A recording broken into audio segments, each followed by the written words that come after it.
All right, today we're dyeing some porcupine quills. I use Rit Dye. I'm doing 2 different colors today. And for every package of Rit Dye I use, I boil a gallon of water. So this pan has 2 gallons of water. I'm going to use 2 packages of dye, and I'm going to use 8 ounces of natural porcupine quills. So 2 packages of Rit Dye, same color, 2 gallons of water. You bring the water to a boil. Once the water starts boiling, you put in the 2 packages, and then you want to mix it all in. So I use the powdered Rit Dye.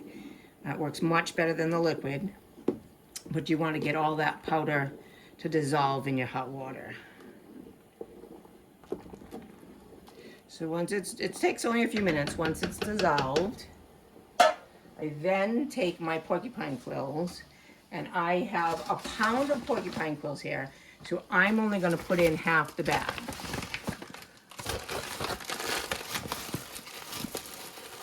And you just pour them in, and you can do this on a much smaller scale.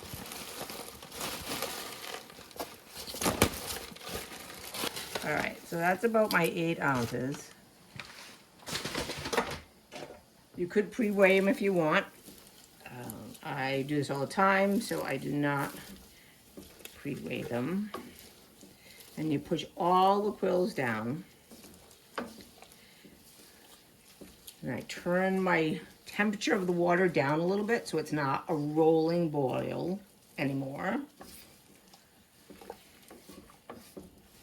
You know, it doesn't look like much yet, but actually I'm going to add a few more.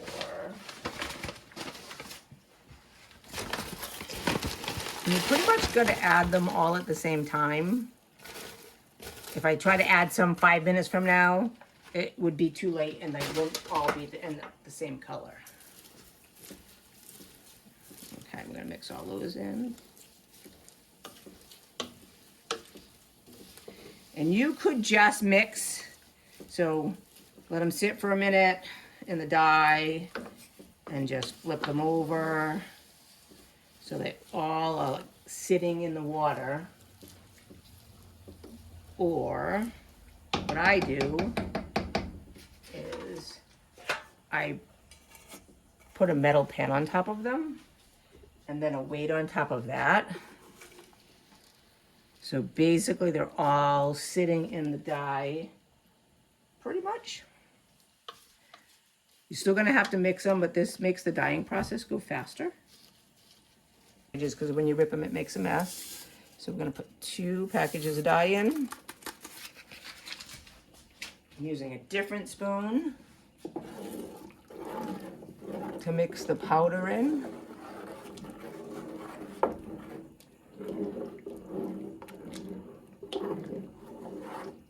Just make sure all that powder is dissolved before you put your quills in, or your quills will look spotty.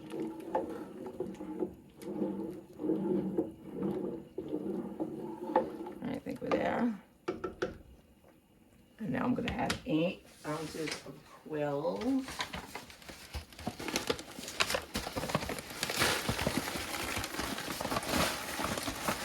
Which will be the rest of my pound, and I might add a few more.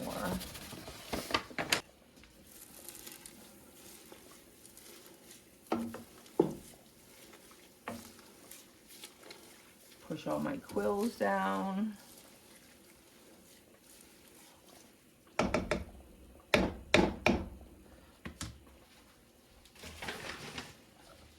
Again, I want to put a weight in there.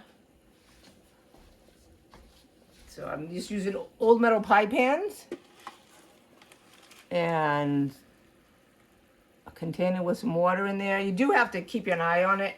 Sometimes as the quills move, sometimes your weights tip over, so you just gotta be careful.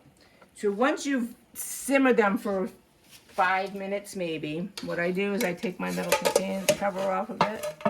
They're not ready yet, but you can see they're getting there. So now I'm gonna mix them, and those bottom ones to the top. And I do this probably We keep simmering them. It really depends on your color and how dark you want your color.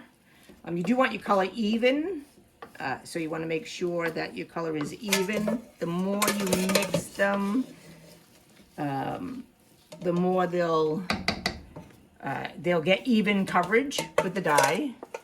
And I probably do this 4 or 5 times. They're pretty. What a beautiful color. They look pretty consistent all the way around. I'll give them one more time in here.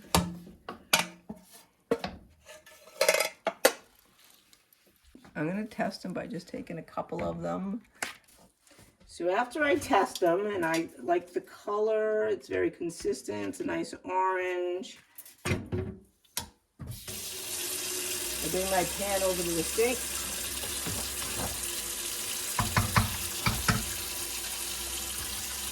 I go into hot water.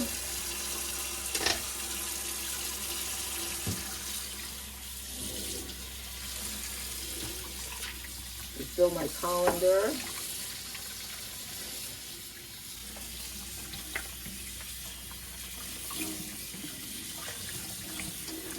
Make sure I rinse them good. And then we're going to turn it to cool. And the cold will help set that color in the porcupine quill. Shake it out a little bit. Once you do this, you wouldn't use it for food, but I use a lettuce spinner. And I dump them in the lettuce spinner. You know, they are porcupine quills, so if you get stabbed, it's going to hurt, but you can just pull them out.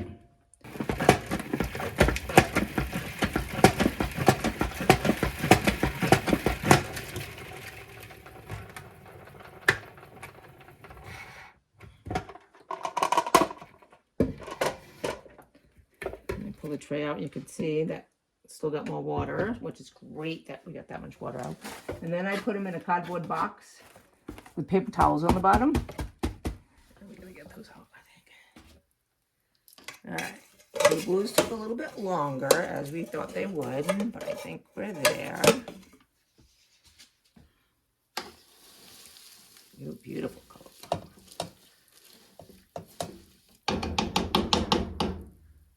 No need to even test.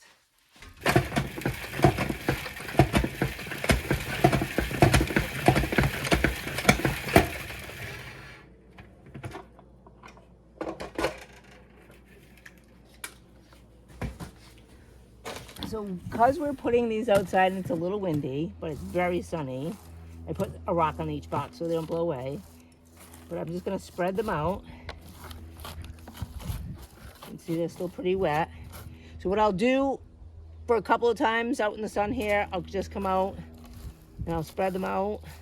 And after they're dry a little bit more, I'll pull this out so they're just in the cardboard. And then we'll let them finish drying.